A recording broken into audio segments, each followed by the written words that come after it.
Hello everyone, I am going to take the practical of autonomic function test.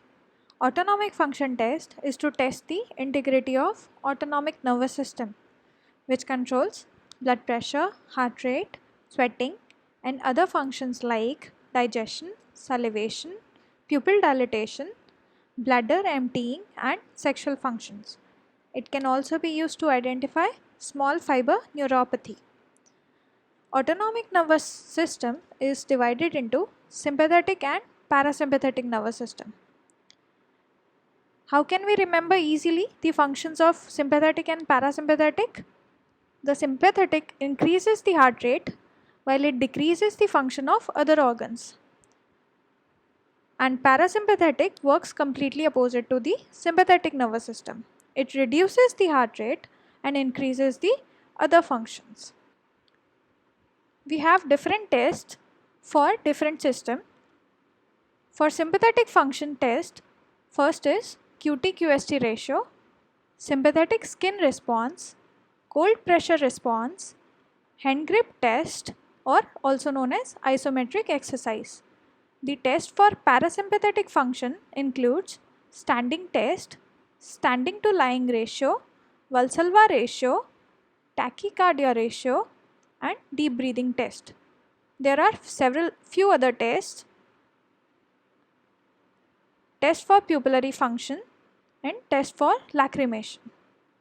Now we will learn in detail about the tests. QT-QST ratio for sympathetic function. In this test, we require ECG and phonocardiogram. Phonocardiogram is a machine which records the sound and murmurs made by the heart. And ECG, we all know, records the electrical activity of the heart. In this test, we ask the subject to lie down supine on the couch and relax for a few minutes, attach the ECG leads and place the contact microphone of the phonocardiogram on the carotid artery.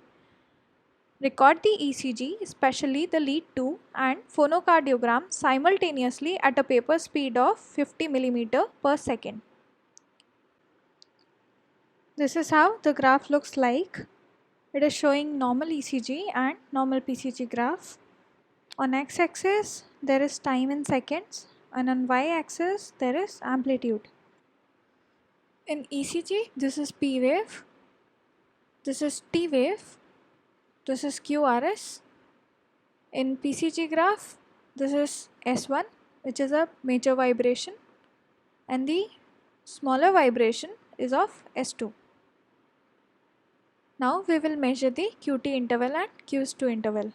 The QT interval starts from the starting of QRS and till the end of T wave.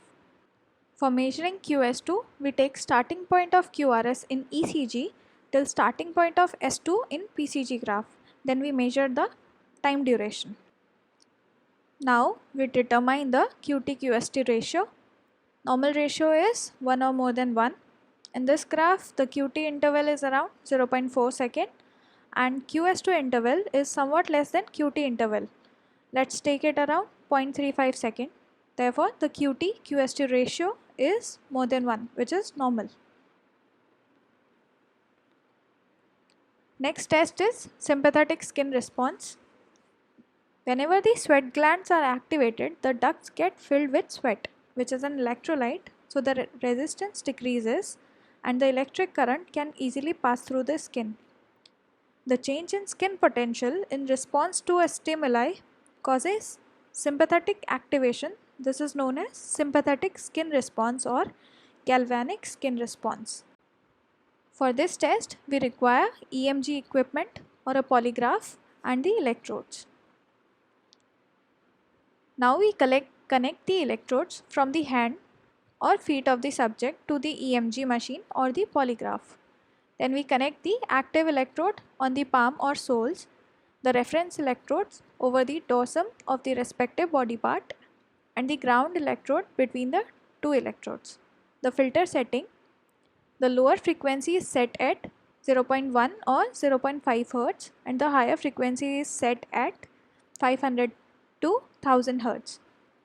The gain is set at 0.5 millivolt and sweep is set at 5 seconds. The constant current of 5 microampere is passed through the electrodes, and then we record the SSR potential, amplitude and latency. This is the graph which we get. The upper graph is of upper limb and the lower graph is of lower limb. The lower limb shows the lesser potential compared to upper limbs. Next test is cold pressure test. Any kind of stress, either physical or psychological, causes stimulation of sympathetic system. Here cold water acts as painful stimuli.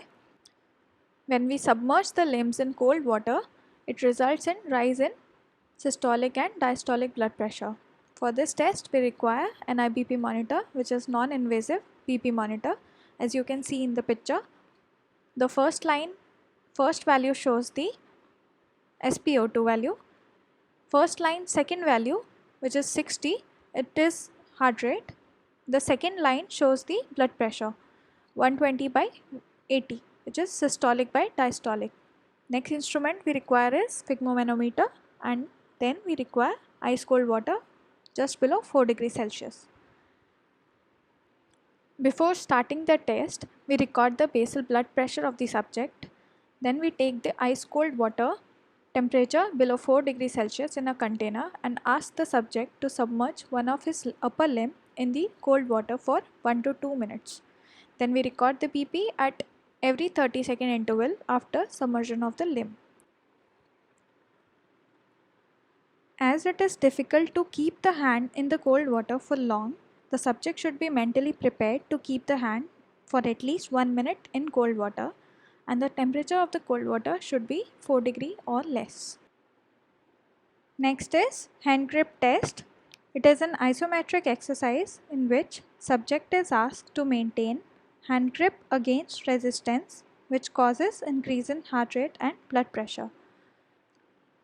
For this, we require ECG machine, sphygmomanometer, NIBP monitor and dynamometer.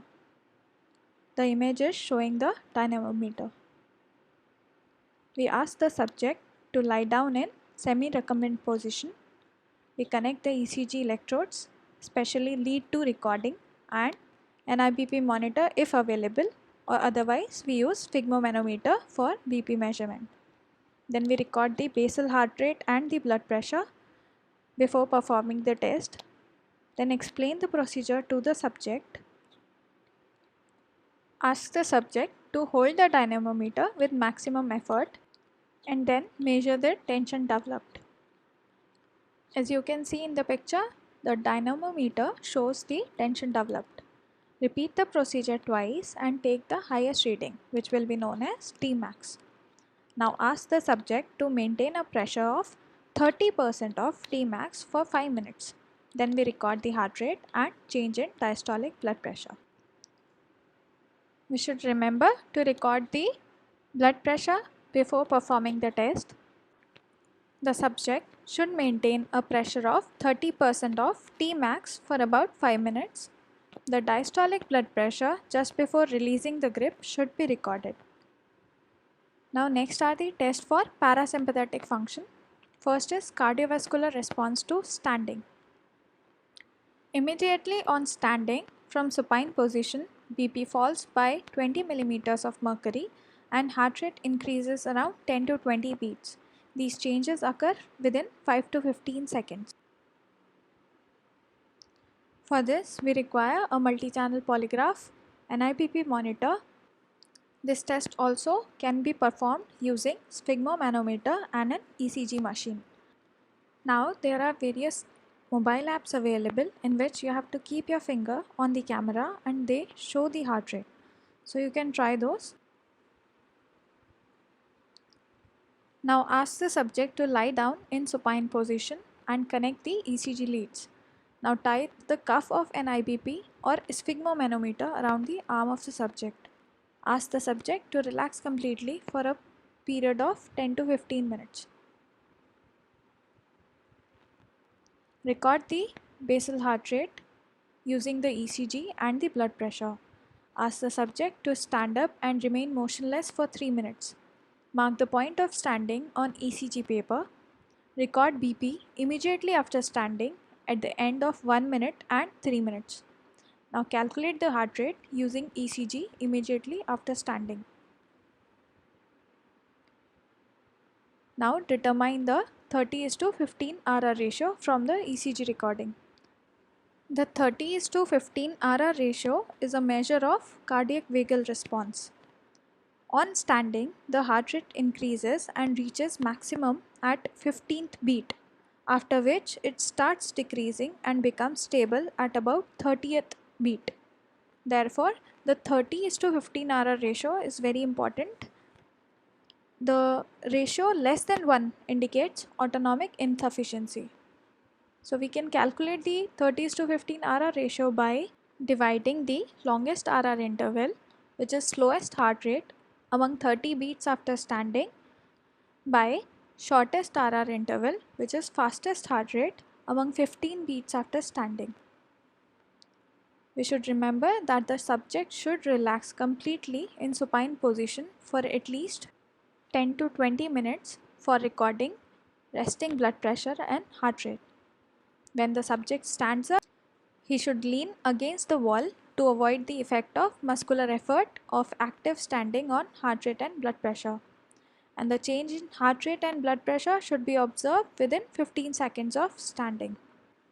This test can also be performed using a tilt table. Next test is standing to lying ratio. When a normal person lies down from standing position, there is at first rise in heart rate followed by decrease in heart rate due to vagal tone. So first we will explain the procedure to the subject and connect the ECG leads, especially the lead 2. Ask the subject to stand quietly for 2 minutes, then lie down supine. Record the ECG for 20 beats before and for 60 beats after lying down, and mark the point of standing on the ECG paper. Repeat 3 times at the interval of 5 minutes and then calculate the SL ratio. SL ratio can be calculated by dividing the average RR interval during 5 beats before lying down by the shortest RR interval during 10 beats after lying down. Take the maximum ratio out of the 3 trials. Next test is Valsalva ratio. Valsalva maneuver is a forceful expiration against closed glottis. This image shows how to perform Valsalva maneuver. First, take a deep breath and pinch your nose with your fingers. Now close your mouth and try to blow air out of your nose. This straining causes change in heart rate, and we measure this change during the Valsalva maneuver. For this, we require mercury manometer, nose clip, mouthpiece and ECG. Explain properly to the subject how to exhale forcefully into the manometer and maintain the pressure at 40 millimeters of mercury. He should be allowed to practice the procedure till he is capable of doing it properly. Ask the subject to lie down in semi-recumbent position or sitting position. Close the nostrils with the help of nose clip. Put a mouthpiece in the mouth of the subject and connect the mercury manometer to the mouthpiece. Switch on the ECG machine for continuous recording. Now ask the subject to breathe forcefully into the mercury manometer and then ask him to maintain the expiratory pressure at 40 millimeters of mercury for 10 to 15 seconds. We have already done a similar practical in respiratory efficiency test. In this, we also record the ECG changes throughout the procedure 30 seconds before and after the procedure. Repeat the procedure 3 times with a gap of 5 minutes between the maneuver. Now calculate the Valsalva ratio and take the largest ratio of the 3 readings, whichever represents the best performance. Valsalva ratio can be calculated by dividing the longest RR interval after the maneuver by shortest RR interval during the maneuver. There is also one ratio known as tachycardia ratio. This is related to Valsalva ratio and is believed to be a better index of vagal activity. This can be calculated by dividing the shortest RR interval during the maneuver by longest RR interval before the maneuver. We should remember that the subject should be properly instructed. He should be allowed to practice the maneuver before the actual performance. He should maintain the pressure constantly at 40 millimeters of mercury throughout the maneuver, at least for 10 to 15 seconds. The procedure should be repeated 3 times and the best of the 3 readings should be taken for consideration. Next test is heart rate variation with deep breathing. Heart rate increases during inspiration due to decreased cardiac vagal activity and decreases during expiration due to increased vagal activity. There are 2 methods to perform this test: single deep breath method and deep breathing at a rate of 6 breaths per minute. Usually we use 6 breaths per minute method to determine heart rate variation with respiration. Now ask the subject to lie down comfortably in supine position with head elevated to 30 degree. Connect ECG electrodes for recording, especially lead to ECG. Ask the subject to breathe deeply at a rate of 6 breaths per minute, allowing 5 seconds each for inspiration and expiration. Record maximum and minimum heart rate with each respiratory cycle. Take the average heart rate in inspiration and expiration. Now, to determine the expiration to inspiration ratio, we have to divide the mean of maximum RR interval during deep expiration by the mean of minimum RR interval during deep inspiration. The expiration is to inspiration ratio can also be calculated using the single deep breathing method. Subject should be instructed properly to perform 6 breaths per minute. The subject should be relaxed and comfortable before performing the test. Next is test for pupillary function. Sympathetic system causes dilatation of pupil while parasympathetic activity causes constriction. There is a phenomenon known as denervation hypersensitivity. In this, whenever there is an injury to an organ, after 2 to 3 weeks, the organ becomes hypersensitive to neurotransmitter. In Horner syndrome, there is injury to sympathetic nervous system. As you can see in the image, this is a Horner syndrome patient having 2 different sized pupils. In a normal person, when diluted pilocarpine 0.125% is instilled, the pupil shows minimal constriction. But in eye with parasympathetic denervation, the pupil constricts more than normal. Similarly, when diluted epinephrine 0.1% solution is instilled, it produces minimal dilatation in normal pupil, but in Horner's syndrome pupil, it produces more dilatation. Last is test for lacrimation. It is also known as Schirmer's test. In this, thin filter paper strip is placed between the lower lid and the sclera. The length of the wetting of the filter paper is measured at the end of 5 minutes. In normal person, the filter paper wets to an extent of 15 mm. Less than 10 mm suggests parasympathetic inefficiency. Thank you.